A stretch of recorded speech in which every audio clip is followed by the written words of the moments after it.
Hello everyone, cakes అంటే మీకు ఇష్టమేనా అండి? కేక్స్ అంటే ఇష్టం లేని వాళ్ళైతే ఎవరు ఉండరు కదండి. ఇప్పుడైతే ప్రతి ఒక్కళ్ళు ఇంట్లోనే కేక్స్ చేయడానికి ట్రై చేస్తున్నారు. మనకైతే న్యూ ఇయర్ కూడా వచ్చేస్తుంది కదండి. ఈ న్యూ ఇయర్కి అయితే ప్రతి ఒక్కళ్ళు అయితే ఇలా వీడియోలో చూపించినట్టు రవ్వ కేక్ అయితే ట్రై చేయండి. మనం ఈ రవ్వ కేక్ అనేది ఎగ్స్తో చేసుకోవచ్చు అండ్ వితౌట్ ఎగ్స్తో కూడా చేసుకోవచ్చు అండి. చాలా టేస్టీగా ఉంటుంది. మీరు కనుక ఈ రవ్వ కేక్ టేస్ట్ చేశారంటే ఇంకా మైదా పిండి టేస్ట్ అయితే మర్చిపోతారండి. అంత టేస్టీగా ఉంటుంది. నార్మల్గా మైదాతో చేసే కేక్సే టేస్టీగా ఉంటాయి అని అయితే ప్రతి ఒక్కళ్ళు అనుకుంటారు. బట్ రవ్వతో చేసే కేక్ కూడా చాలా బాగుంటుందండి. మనకైతే బయట బేకరీస్ లో చాలా కాస్ట్ ఈ రవ్వ కేక్ అనేది. నేనైతే ఎప్పుడన్నా బేకరీకి వెళ్ళినప్పుడు ఖచ్చితంగా అయితే రవ్వ కేక్ తెచ్చుకుంటాను. ఎందుకంటే నాకు ఈ రవ్వ కేక్ అంటే చాలా ఇష్టం.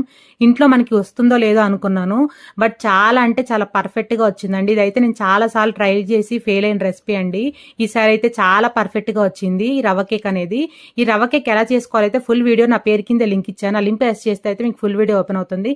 ఖచ్చితంగా అయితే ఈ రవ్వ కేక్ అయితే ఎవ్వరు మిస్ చేయకండి. చాలా అంటే చాలా టేస్టీ రెసిపీ. ఇంట్లో కూడా చిన్నపిల్లలు ఉంటే మాత్రం ఖచ్చితంగా అయితే కేక్ అయితే ఎవరు మిస్ చేయకండి. చాలా ఇష్టంగా తింటారు. మా పాప అయితే 2-3 ముక్కలు అయితే ఈజీగా తినేసిందండి. అంత సాఫ్ట్ గా వచ్చింది కేక్ అనేది.